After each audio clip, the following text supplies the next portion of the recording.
Hello, my name's Anthony Kendrick from V2 Football for an interview with Jonathan Henderson, who is the Academy Manager at Bristol Rovers. Hi John, you well? Yeah, not too bad. Yourself?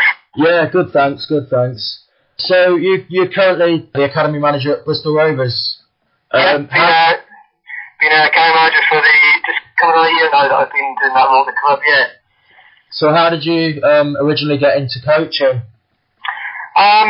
Kind of a similar story to most people, really. So I used to play a little bit when I was younger. To say that I would have been an average player would have been very kind, I think. So I wasn't really someone who was ever going to sort of get a career through the playing channel. So took a decision quite early on to get involved in coaching.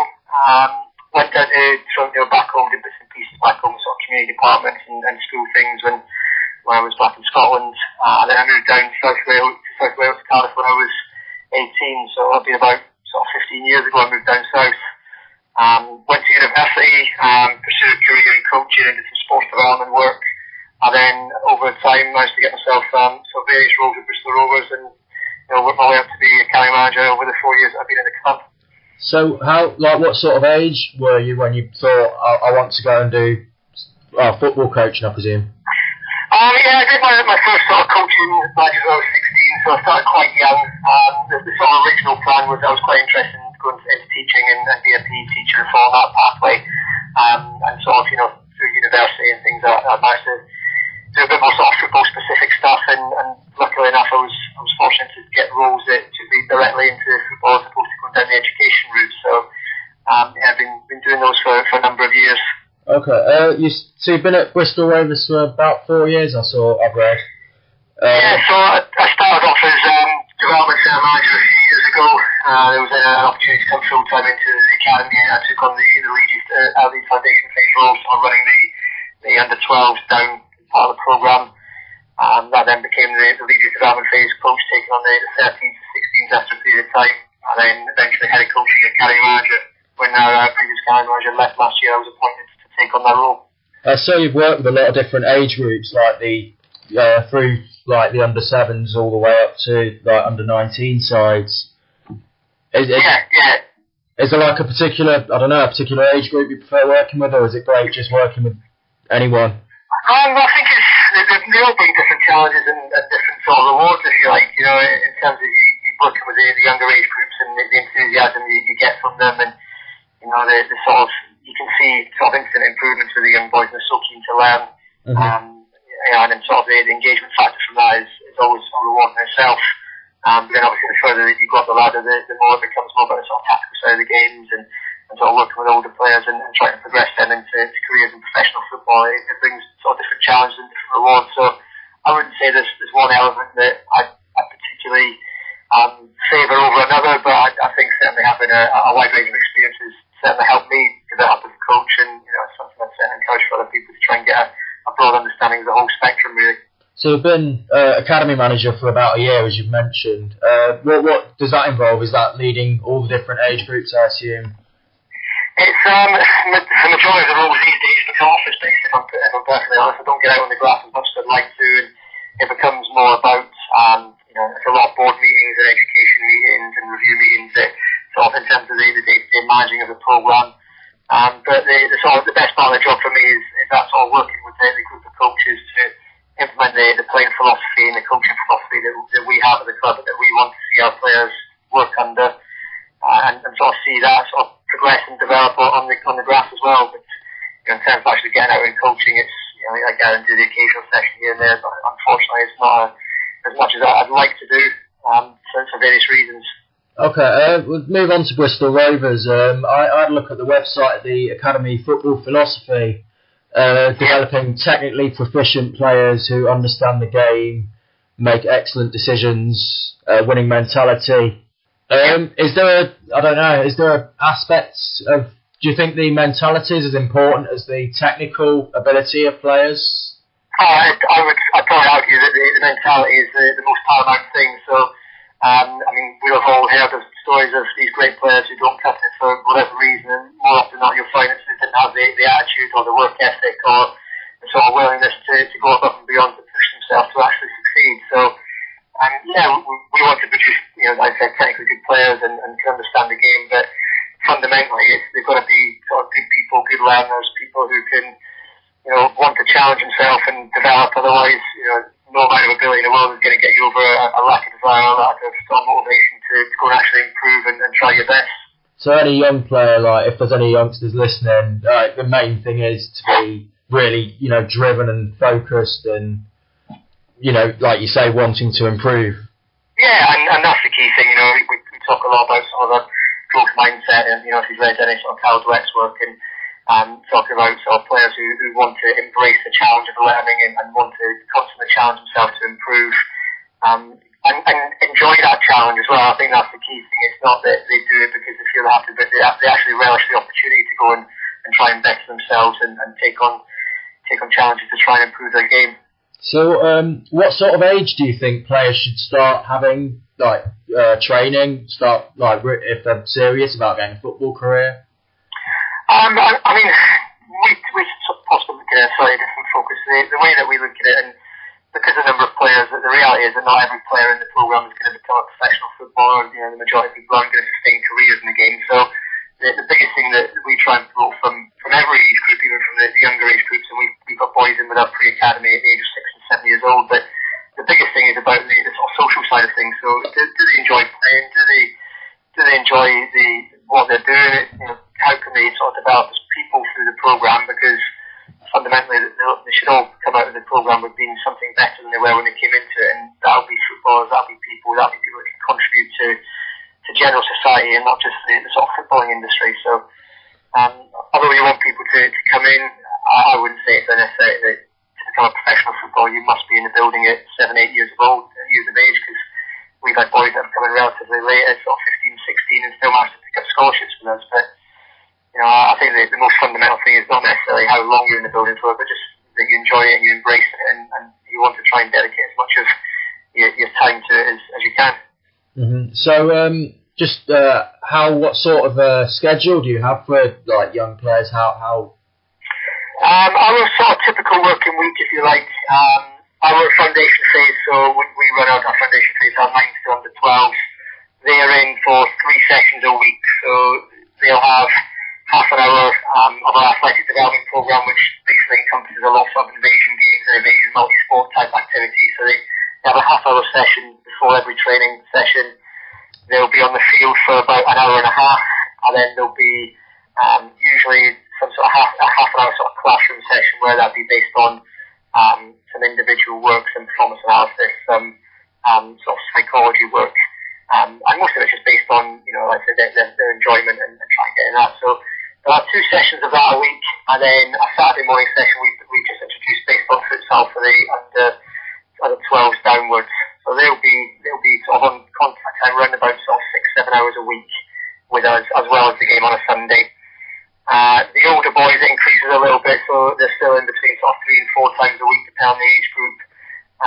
Training sessions will be slightly longer. There'll be more emphasis on the strength and conditioning work, more emphasis on the classroom and the education side of things as well, and the life skills and everything else that goes with it. And then obviously they've got programs that they're encouraged to do in their own time to maximise their development opportunity when they're away from the building with us. Okay.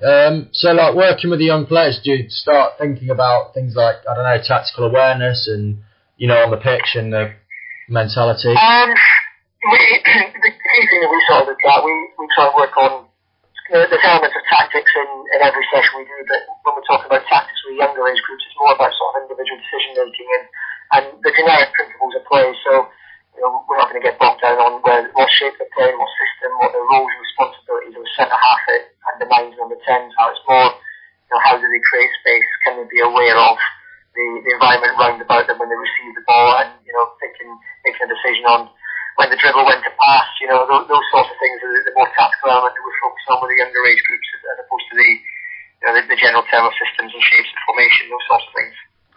Okay. You mind, from young players sometimes, there's a bit of a thing going around about pushy parents who can sometimes be bad. Do you ever have issues with that? I think everybody who's been involved in the game at any level has had some involvement with parents who think they maybe know a little bit more than they do, or maybe just sort of innocently enough are just keen to know as much as they can. So we treat it as an opportunity to work with the parents. We don't really see them as a threat or someone who's a hindrance, because ultimately they're the biggest stakeholders in their son's development. So we try and get them on side. We have regular communication with them. We hold parents' workshops regularly, certainly in the younger age groups, to discuss what we've been doing in training, the reasons why we do certain things, help them understand our philosophy, our coaching style, and what we're trying to achieve. And also give them some advice on terms of how they can support the boy away from the training ground, whether that be, most parents, the first question they ask after a match is, did you win, how many did you score, when really the focus isn't always on that. So we try and give them a bit of sort of advice on things that they can do that support what we do, and not necessarily just keep them at arm's length and see them as a threat. I think that's quite important to do it. So, like, within your academy, where after a game, I suppose they're not the questions you ask, like, how many goals did you score, whatever, you're more focused on how well a player's played or what they've achieved rather than winning what matters. Yeah, don't get me wrong, winning matters. I think the focus might be lost over the last couple of years when people seem to think that winning doesn't matter. But for us, we want to win games, of course we do, but the way we want to do it is the paramount thing, and not necessarily the results. So we have a style of play that we'll encourage the boys to play, and the match day will have a focus linked to what they've been working on in the week. So it might be a case of how many times can an individual player receive to play forward, or how many times can he receive under pressure, as opposed to what was the scoreline at the end of the game. And we'll assess the performance based on what their individual target within the game is, as opposed to just the end result. Mm-hmm. We've seen before previous players in the academy. I know Scott Sinclair and Tyrone Mings amongst previous alumni.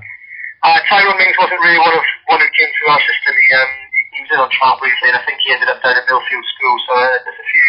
I think Wikipedia hasn't been at Bristol Rovers as a scholar, but I don't think that's quite factually correct. Unfortunately, as much as I'd like to be able to take credit for our programme having him in it, but Scott Sinclair was certainly one that he's probably our most famous sort of graduate, if you like, who was well to have a very good career in the game. He was obviously with us before I was in the programme, but we're all very well aware of Scott's contribution to the game. Are there any current players, in the young side you really proud of, you expect to, you hope go on? Well, we've got a bit of a mixed bag. We've got some boys who are currently playing top Premier League and Championship, and maybe not quite broken into the first team of squads who have come through us over the last few years. So we've got a boy called Matt Macy, who's a goalkeeper at Arsenal, who's been on the bench a few times in the Premier League last season, but hasn't quite made his debut yet. He was with us until 18, and then Arsenal bought from us at the age of 18. There's a boy called Alfie Santos, who's at Derby and has made his first team debut at Derby. And he signed for Derby when he was 17. He'd been with us for a few years before that. There's a couple of boys at other clubs, so Norwich, Blackburn, a few other places that we've Fulham, that we've had boys that have gone on to over the last couple of years. So there's a few sort of littered around that at a higher level, and obviously within our first team we've got quite a good success rate of boys who are not just in the first team making numbers, but regularly starting. And we've got a good core of the boys actually in the first team squad this year who are academy graduates.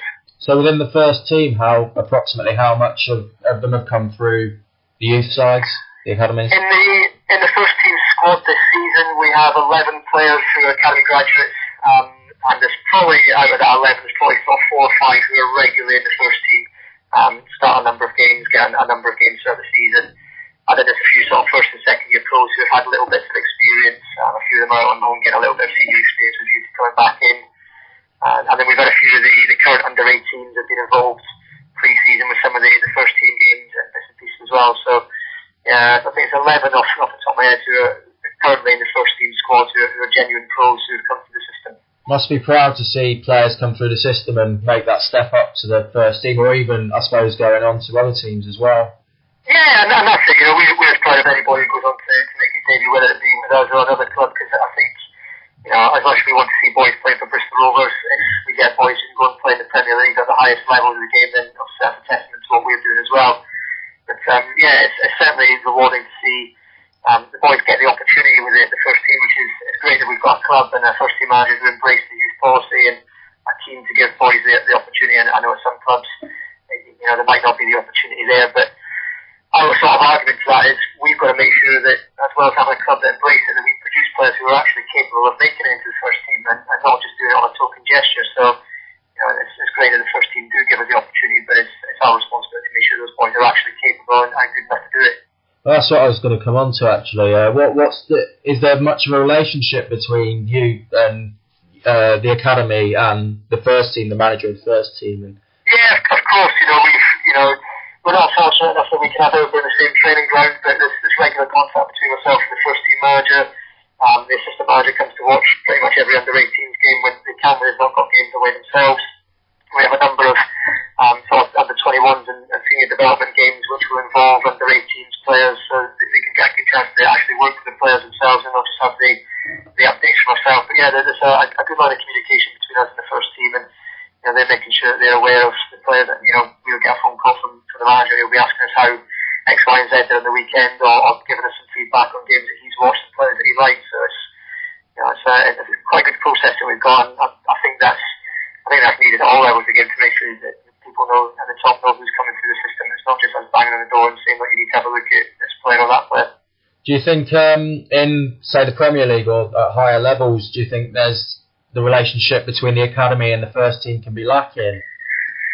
I don't necessarily know, because I've been part of the process with other clubs. I wouldn't really know, but I think there's obviously a lot of talk about sort of the bigger clubs and the amount of money that's been spent in the recent transfer window, and whether young players are given the opportunity. And it comes back to my argument for him.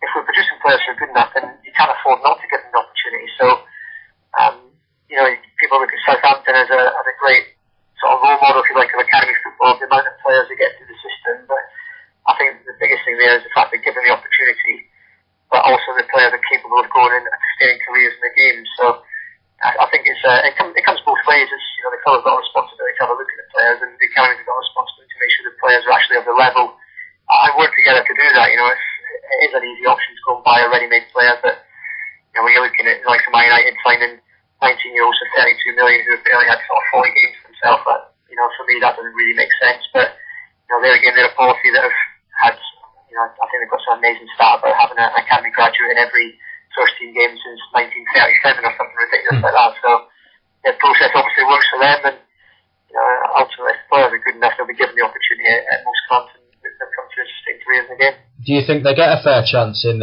say the top level like the Premier League? Do you think the young players get a fair chance in first teams, or do you think they're too reliant on buying foreign talent?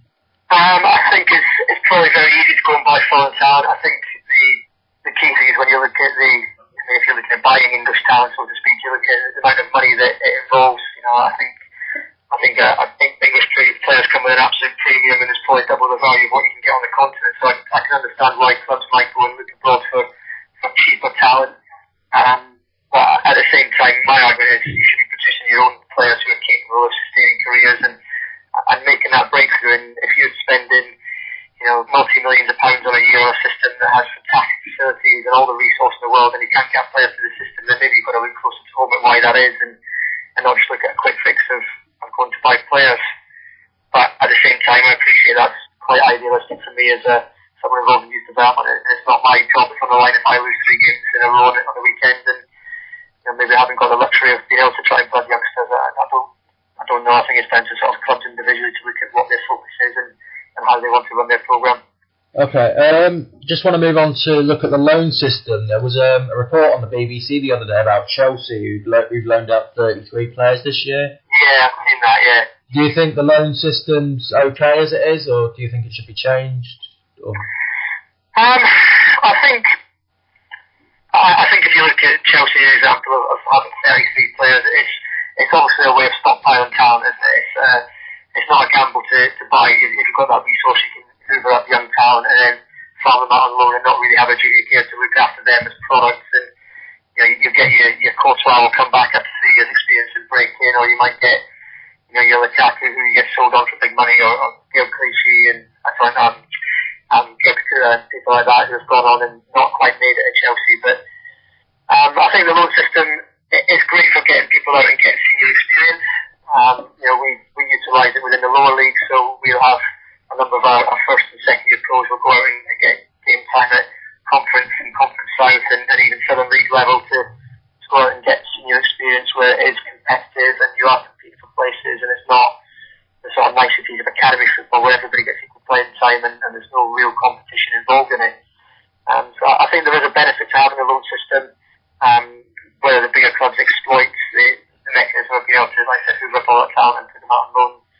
Maybe that's something that does prevent young players coming through, but I mean, I'm sure there's clubs in the Championship and League One who it's a fantastic opportunity for them to survive as clubs by utilising the loan system and giving young players opportunities as well. So yeah, there is that to look at, but then if you look further down the line, does that then prevent those clubs producing their own young players? Because why would I produce my own 18-year-old if I can go get one from Chelsea on loan? So I think there's pros and cons to the system like anything.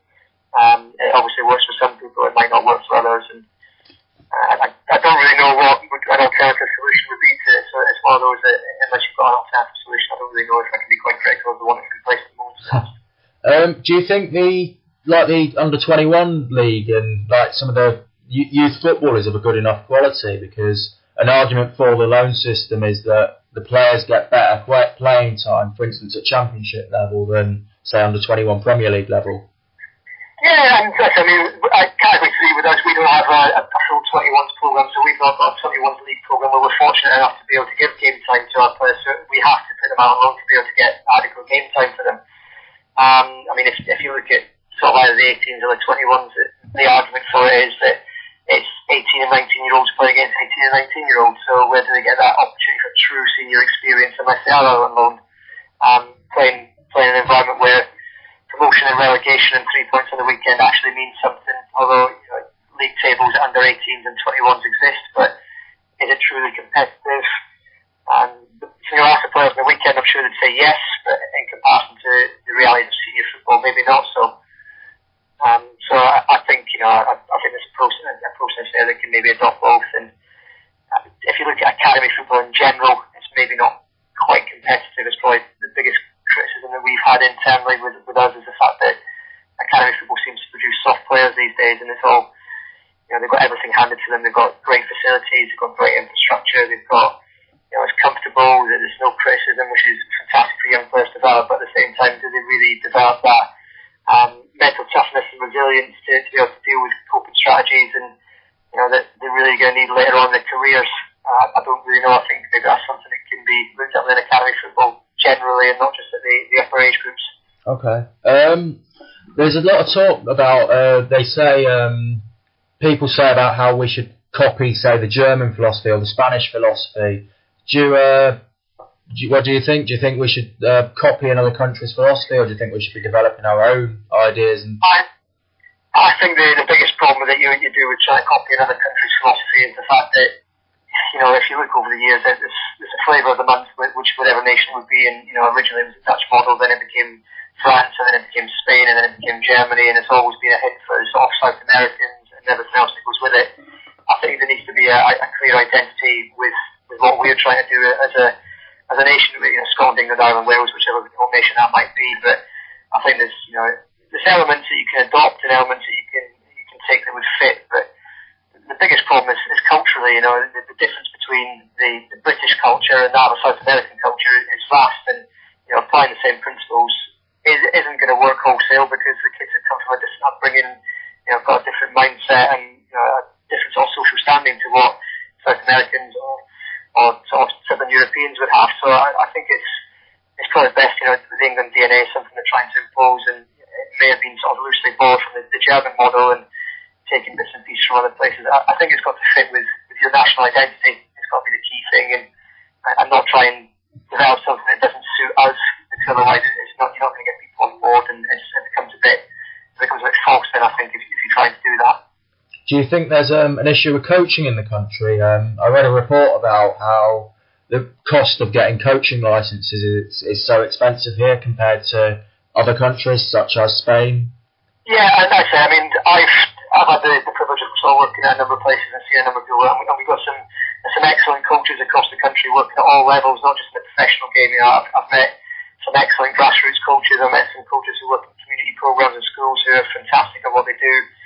I've had the privilege of meeting some very good candidates on courses and conferences over the years, and I think the standard of coaching in the UK is good. I think it's like anyway, you get good coaches and bad coaches, but certainly access to coach education could be perceived as an issue. I know if you're looking at, I'm currently on the Advanced Youth Award, and you're looking at several thousands of pounds for that, and if you've done your A licence, there's another several thousands of pounds, and to get your youth modules and everything beforehand, you could be looking at 10 and to get your top level coaching badges, and it doesn't necessarily facilitate you actually being a better coach. The other thing is, if you've got an abundance of coaches out there who want to access it, but I'm not privileged enough to be in a paid position and they're doing it voluntary. And I think it can be a drawback to people becoming more sort of qualified, if you like, but at the same time I think there's enough resource out there for coaches to be able to develop away from the formalised pathway, whether that be developing shared practice with other clubs and other coaches. Places like Twitter are a fantastic resource for coaches learning things, and going out and reading books and watching other people work and going on study visits. They're all easy, accessible and free, and if anybody says to me then I haven't got the time to do that, then that's time's your own. It's up to you how you spend it. It's a free resource, and if you commit, you'll always find a way, not an excuse of time being a barrier. I suppose you're saying that to your young players as well. Yeah, of course, and that's the thing. It's opportunities are there for people. It's you go away and learn, and you observe from other people, and it doesn't have to necessarily be in the traditional means. There's always ways of learning. It's something we're quite big on as that community practice, and whether that be sort of reading things from education or football or other sports, and going out and speaking to people. I went to a hockey CPD event a couple of months ago and spoke to some people from English hockey, and just sort of got some ideas about some things that they were doing that might have been applicable to us. And it was 3 hours in an evening. It didn't cost me a penny, so the only thing it cost me was a bit of my time. So there's ways that people develop themselves and going out there and actually learning, as opposed to paying thousands of pounds to be at St George's Park in the Hilton and be on an A licence. You think there's a lot of convergence between different sports, and like picking something up off hockey, or using different sports to get ideas and stuff? I think it's getting better. I think traditionally people have been quite insular, and we do things our way, and this is the way that we're going to do it. But certainly learning's learning. Regardless of what the skill that you're trying to teach or the element of the game itself, there's a lot of things that are transferable between different sports. And if you look at handball and goalkeeping, or if you look at tactical side of hockey, and any sort of invasion game, there's elements of that are applicable. And if you look at learning styles, you can look at education, you can look at business in terms of leadership styles and those sorts of things, and the environment you create for people to develop. I think I think it's getting better. I think people are starting to become more open to coming out of their comfort zone and sticking with just football. And I think it's because things have become more readily accessible to people. They can get online, or they can go to sort of local universities and actually get access to things that they might not be able to get access to 20 years ago. Okay. Final question: have you got any particular hopes or dreams for the future? I think it's probably twofold. The first one would be to commit to making the program we've got at Bristol Rovers the best it can be, and continue to work hard with that.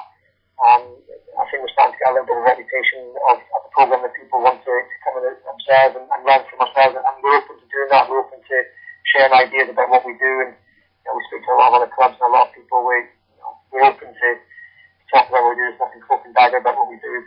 So to sort of develop the reputation of our program would be my primary aim. And then longer term, my aspiration would be potentially to be working at the highest level, whether that be sort of Category 1 Premier League youth academies and working at that sort of level. I think, to have a goal of that, it gives you something to be motivated to and drive yourself forward to be the best you can be. Are there any particular clubs you look at and think, yeah, their academy's great? I've had a few clubs that I've sort of spoken to various coaches that have been at them, and I've had the privilege of going and observing, and some good work being done at Fulham in particular. I've got a great program down there, and some very good coaches and some very good people. I've been down and seen what they've done a few times. Southampton have obviously got a program that everybody wants to replicate. If Tottenham, I've had the privilege of meeting John McDermott, the academy manager, on the Advanced Youth Awards, and he came into the presentation really impressed with some of the things that Tottenham are doing. I'm a little bit further afield. I keep in contact with a lot of people back in the Scottish game, and some very good clubs up there who are, if you're looking at things from another end of things, they've got very limited resource in comparison to the English game, but yet still producing international players and first team players at a phenomenal rate. So the likes of Patrick Crystal have got a very good programme. I know some people at Rangers, Aberdeen have got a very good programme, Dundee United. So I think there's some very good clubs out there, very good programmes, and that's not just necessarily judged by money and resource and stature of the club. So thank you for your time, Jonny. It's been appreciated. No problem at all. You can follow us on Twitter at V2Football, or you can also follow Jonny. It's at Jonny Henderson. Thank you for listening to the show, and good night.